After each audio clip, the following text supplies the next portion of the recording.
j'ai un petit T sur quelque chose qu'aurait fait l'UEFA, qui donnerait du poids sur des dossiers qu'ils ont sur Infantino, et de la pression qui fait que d'augmenter sur lui. Où il avait voulu donc privatiser les fonds de FIFA, de vendre ça à des actionnaires. Et donc là, il est en mode, donc il est sous pression, Infantino, et donc il est mis en cause dans une affaire de favoritisme. Mais pas que. On va écouter le petit sujet. Faire éclabousse Infantino. Ah putain. Ah non, attendez, la RTS qui m'embête. On va faire comme ça. Une nouvelle affaire éclabousse Gianni Infantino. Selon la presse britannique, le Haut-Valaisan aurait fait verser une somme conséquente à une proche collaboratrice avec laquelle il entretenait une liaison. Les faits se seraient déroulés alors qu'il occupait le poste de secrétaire général de l'UEFA. Les explications de Loïc Delacour. Alors qu'il célébrait la nuit dernière l'élection du nouveau président colombien, allié de Donald Trump, mais putain, mais en fait, il est partout là. Non, mais t'es en train de me dire qu'il était en Colombie? Mais bordel! Les Gianni Infantino. L'affaire remonte à son passage comme secrétaire général à l'UEFA avant 2016. L'enquête du journal britannique The Telegraph raconte une prétendue liaison avec une employée. La femme aurait alors été promue à un poste de direction avec une grosse augmentation.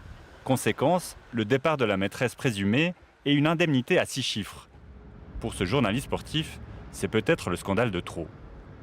Il faudra voir ce que va donner cette affaire, elle n'est encore pas avérée. Lui, il a nié, ce ne serait pas la première fois qu'il nie, alors qu'il y a vérité des faits. Mais il faudra voir où tout ça mène. Dans tous les cas, encore une fois, la question de la gouvernance et de la confiance que ce monsieur peut incarner à la tête de l'organisation du football mondial se pose. Là, le fait qu'ils sont en train de sortir tous les dossiers, tous les trucs du placard, ils veulent le dégager. De plus en plus. Cette nouvelle affaire tombe en pleine période de crise pour Gianni Infantino, très fortement critiqué pour son projet d'ouverture aux investisseurs privés. Un porte-parole de la FIFA a réagi à l'article du... Pardon, mais en fait, on dirait vraiment un enfant. Hein. Pardon, mais... Cette nouvelle affaire tombe en pleine période de crise pour Gianni Infantino, très fortement critiqué pour son projet d'ouverture aux investisseurs privés. Un porte-parole de la FIFA a réagi... Non mais... Allez, oh chérie. Être pourri, c'est pas un prérequis pour bosser à la FIFA. Oui, surtout que lui, si j'ai bien compris, lui, il revenait. Il était. C'était le remplaçant de. Faudrait que je vous retrouve l'extrait. Mais l'extrait de dire que moi, je serais quelqu'un d'intègre. Et qualifier ces nouvelles accusations de catégoriquement fausses. Aucun employé de l'UEFA et de la FIFA n'a jamais déposé de plainte concernant le comportement de M. Infantino, car il n'y a jamais eu d'incident dans lequel il aurait été impliqué. Mais c'est pas parce qu'il n'y a pas de plainte que t'as pas eu des problématiques, des comportements problématiques. Il n'y a pas eu de plainte, donc ça veut dire qu'il n'y a jamais eu d'incident. Mais oui, bien sûr. De son côté, l'UEFA a admis avoir versé une indemnité de départ à l'employé, mais correspondant aux règles en vigueur. Et elle a confirmé aux médias britanniques avoir eu connaissance d'allégations concernant une liaison. Dans un contexte très tendu entre les deux institutions, la pression est bel et bien de plus en plus forte sur le président Infantino. Oui, mais bon. Non, mais la pression est de plus en plus forte et tout. Et je veux dire, t'as quand même l'UEFA qui aurait payé. Aurait donné une indemnité, machin. Non, mais. Il en a parlé, Molina? Je sais que lui. Non, là, il a pas de.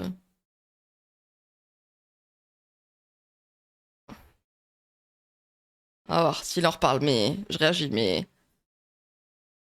Et donc, ouais, donc... Ah oh, putain, mais comment je fais à chaque fois quand je double-clique, ça sort? Et donc on a une petite explication du scandale qui dure 5 minutes.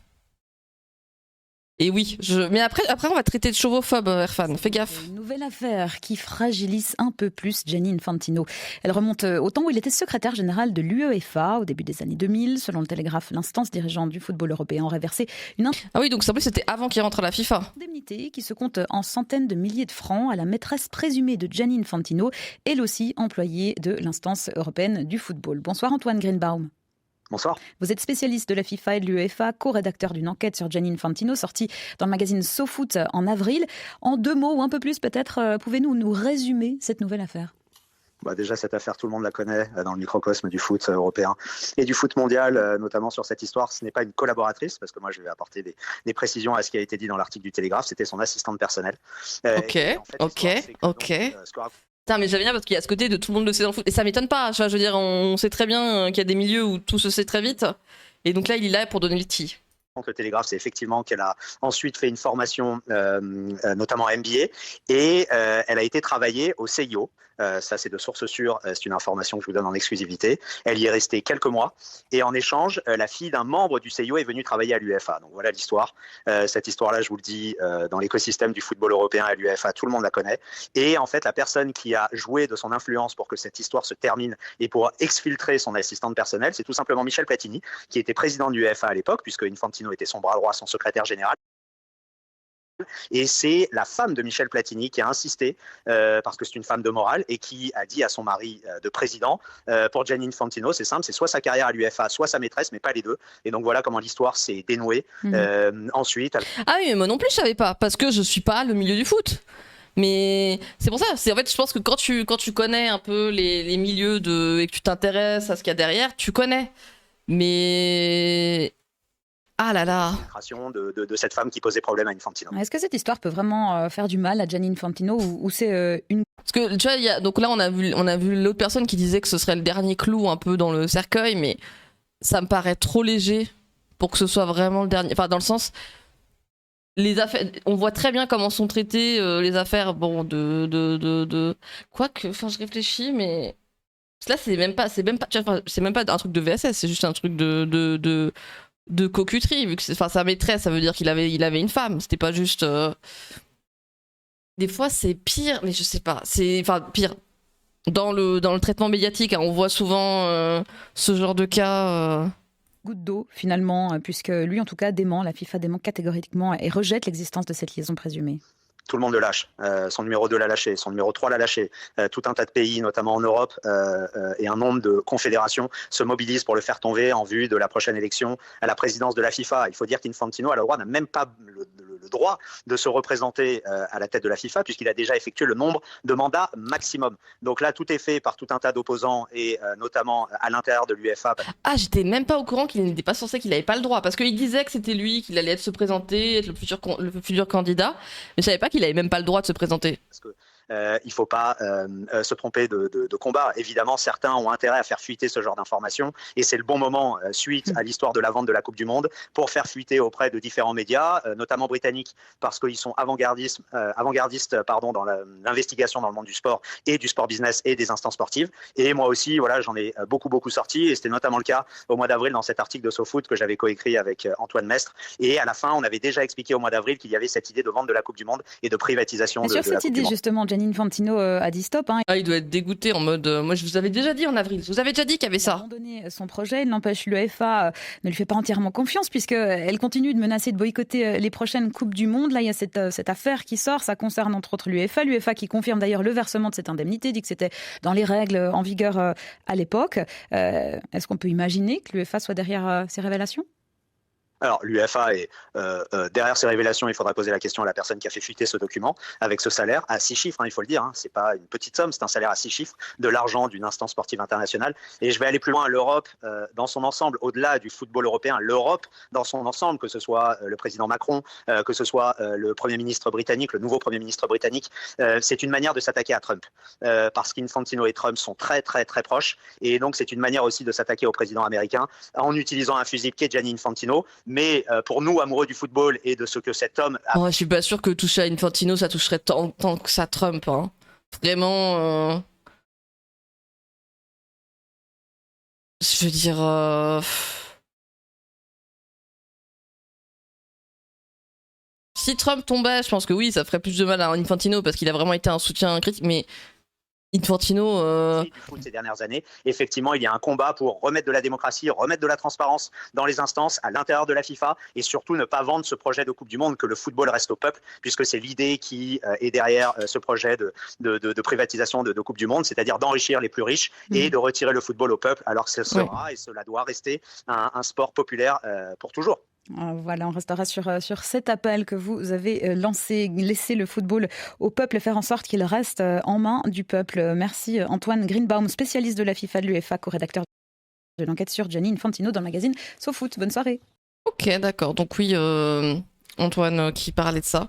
Et donc voilà, lui maintenant il répond plus parce que donc comme on avait dit, donc Gianni Infantino était donc en Colombie pour fêter l'investiture du nouveau président. Et bon, il a pas répondu sur les nouveaux problèmes, sur ce qu'ils sont en train de faire du damage control, quoi.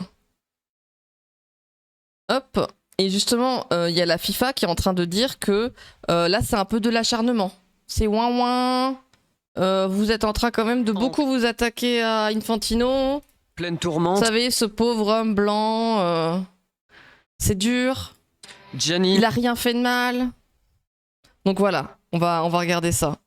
En pleine tourmente, Gianni Infantino, le président de la Fédération internationale de football, peut compter sur le soutien de son institution, qui prend sa défense publiquement. Il est de plus en plus évident qu'il y a un effort concerté et continu de la part de certains pour affaiblir la FIFA et son président. Des informations publiées récemment comportaient des affirmations non étayées et des allégations manifestement fausses concernant la FIFA et son président. Référence à cet article de The Telegraph. Gianni Infantino ferait l'objet d'accusations de favoritisme. Selon les informations du journal britannique, une employée de l'UEFA avec qui il aurait eu une relation aurait reçu une indemnité de départ à 6 chiffres. Une somme... Ah bah il a l'air tourmenté là, en Colombie avec ses poteaux là. Par Gianni Infantino au moment où il était secrétaire général de l'UEFA. Des informations niées par le président du foot mondial, qui a précisé que le paiement était conforme à la réglementation en vigueur à l'époque. Gianni Infantino est déjà très décrié depuis l'annonce de son projet d'ouvrir la Coupe du Monde aux investisseurs privés, projet sur lequel il est depuis revenu en arrière. Mais il reste sous pression. Oui. Ce vendredi... Oui, il est revenu en arrière. Non, vraiment, il n'y a pas du tout eu des pressions. Il s'est pas dit, ah tiens, en fait, personne veut me suivre. Non, il est revenu en arrière tout seul comme un grand, de son propre chef. Oui, bien sûr. La Fédération norvégienne de football a appelé à sa démission, alors qu'il est actuellement candidat à sa propre réélection à la tête de la FIFA en mars prochain. Nous ne voterions pas à nouveau pour lui, mais aujourd'hui nous allons plus loin étant donné la situation dans le monde entier. Nous sommes très divisés, c'est polarisé. Nous traversons une crise et nous avons besoin d'un dirigeant qui nous rassemble et il n'est pas en mesure de le faire actuellement. Donc pour le bien de tous, nous lui demandons de démissionner. Dans le même temps, l'UEFA menace toujours de boycotter les événements de la FIFA si Gianni Infantino n'abandonne pas définitivement son projet. Il avait dit qu'il abandonnait. Donc ouais, il y a eu son investiture. Ça veut dire que là, si on regarde les images de l'investiture de... Attendez, il est où on voit Infantino ou... Vitre blindée. Non, je regardais. On voit son petit crâne chauve, là, Infantino. Le Colombien de 48 ans, qui dispose aussi de la nationalité américaine, peut déjà compter sur le soutien de Washington. Oui, bon, bah... Une aide. Non, je voulais voir si on voyait Infantino. Mais non. Donc, donc voilà la dernière petite news sur Infantino et ses dramas et à quel point il tombe mais vraiment de plus en plus bas et à quel point il se fait lâcher. Puis bon, on verra s'ils vont trouver un candidat pour le remplacer ou pas. On verra.